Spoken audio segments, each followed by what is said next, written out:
pour certains de nos filleuls, il y a ce besoin d'avoir cette relation de confiance. Je dirais même que c'est une alliance qui se fait. Ouais. Donc le fait que nous, en tant que chargés de mission au sein de l'association, on rencontre ces futurs filleuls afin de mieux les connaître, de voir aussi sur quels points sensibles ils ont à quelquefois travailler en parallèle de la recherche d'emploi, nous permet aussi de pouvoir mettre en relation au plus près du parrain ou de la marraine qui sera susceptible d'entendre ou de voir tout ça.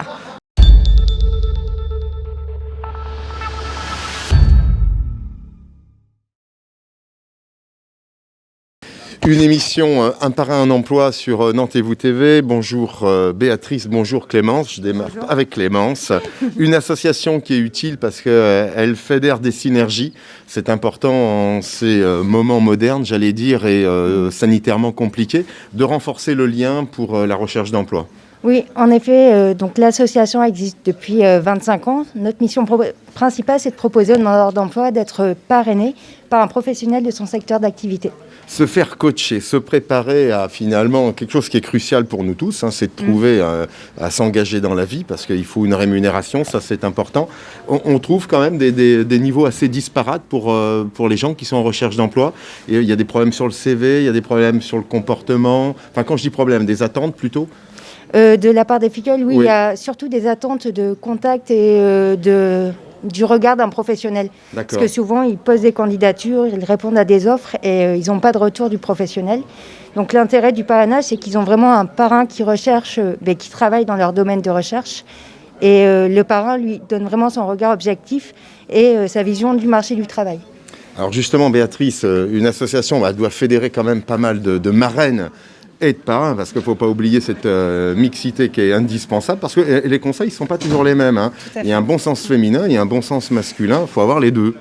Alors, qui sont ces marraines et ces parrains ? Alors, ces parrains et ces marraines sont des personnes qui sont soit salariées en entreprise, soit des cadres, soit des chefs d'entreprise, ou également des personnes à la retraite qui continuent de donner du temps dans leur accompagnement auprès de nos filleuls, tout secteur d'activité, parce que on intègre aussi des filleuls de tout secteur d'activité, donc ça peut aller de la personne à la moins qualifiée à la plus qualifiée.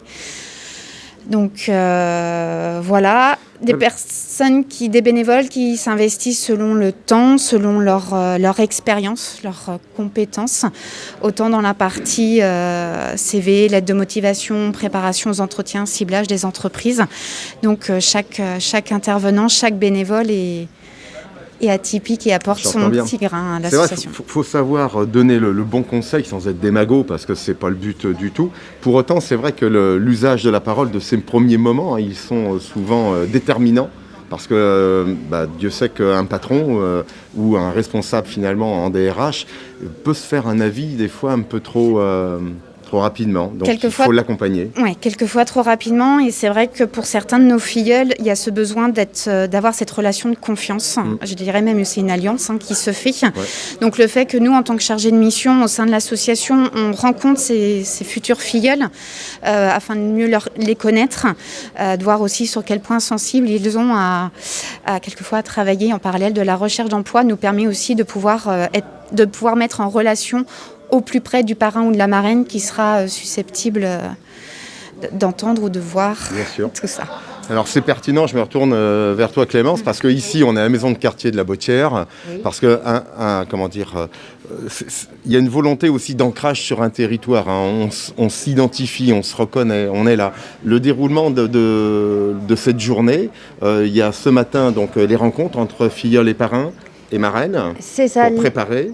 Les parrains sont justement présents pour préparer les candidats aux entretiens qui auront lieu cet après-midi. Voilà, ils sont là pour les coacher, les rassurer. Mais de vrais entretiens cet après-midi. Oui, c'est ça.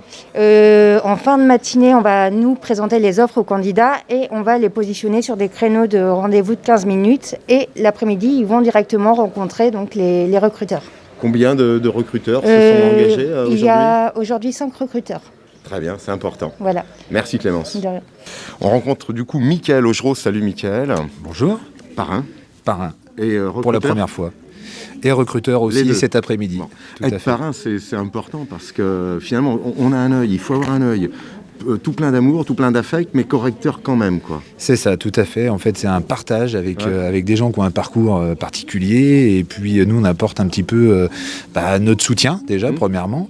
Et puis, notre aide sur leur recherche d'emploi, sur leur savoir-être, sur le savoir-faire, plein de choses. Donc, voilà, c'est vraiment un partage. Ouais, comme tu l'évoques, parce qu'il faut savoir aussi faire passer le message. On l'évoquait quand même dans la douceur, parce qu'on est là avec beaucoup d'empathie, c'est totalement normal, mais il y a des fois des choses qui sont peut-être pas faciles à évoquer, hein, parce que... Non, mais après, il faut le faire en toute confiance. Bon. C'est surtout ça, c'est de mettre les gens en confiance. On est là pour les aider, on n'est pas là pour les juger. Donc en fait, ça se passe très bien. Voilà, c'est un échange. On partage, chacun présente son parcours, les autres participants amènent aussi pas leur critique mais leur avis, et puis on fait avancer, puis ça permet de détendre un petit peu la personne, et puis d'être prête pour l'après-midi et la rencontre avec les entreprises. Alors justement, toi qui es également dans l'activité de l'intérim, tout à fait. Je sais que tu dois voir du monde, aussi être à l'écoute de tous ces patrons ou entreprises qui recherchent forcément des collaborateurs, collaboratrices. Est-ce que ça t'aide justement d'être finalement un pied dans ce regard de recruteur, et puis là aussi cette démarche de parrain? Ça va de pair, parce qu'en fait nous on a le contact avec les entreprises qui ont des besoins, alors que ça soit professionnel, mais aussi beaucoup de savoir-être aussi à l'heure d'aujourd'hui. Donc c'est important pour nous d'être là aujourd'hui pour pouvoir justement voir différentes personnes et pouvoir après les proposer à nos entreprises suivant le parcours, le savoir-être, etc. Donc ça permet de faire le lien en fait entre l'entreprise et la personne en demande d'emploi. En plus, je dirais, pour terminer, avoir le soutien du parrain, c'est s'il y avait une fragilité, elle peut être corrigée, minimiser et justement réconforter le futur recruteur en s'appuyant là aussi sur le parrain. Tout à fait, ça, c'est de le mettre en confiance, et puis de l'aider aujourd'hui, mais d'être parrain, c'est aussi d'être là aussi après.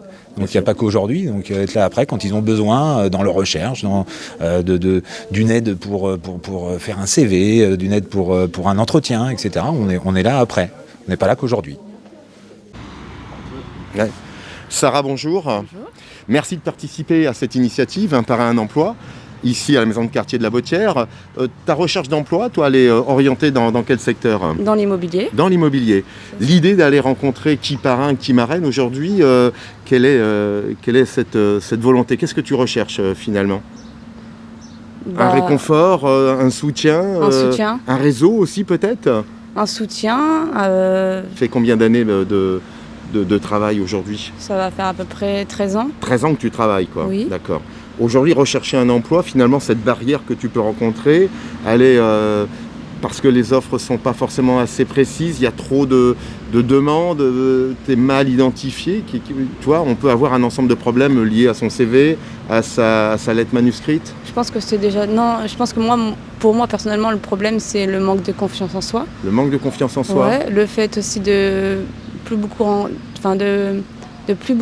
rencontrer de gens aussi. Le phénomène, la Covid avec le confinement. Exactement. Donc là, ce qui est sympa, c'est c'est d'être soutenu, d'être écouté, qu'on nous remette un peu, vous voyez, là-dedans, quoi.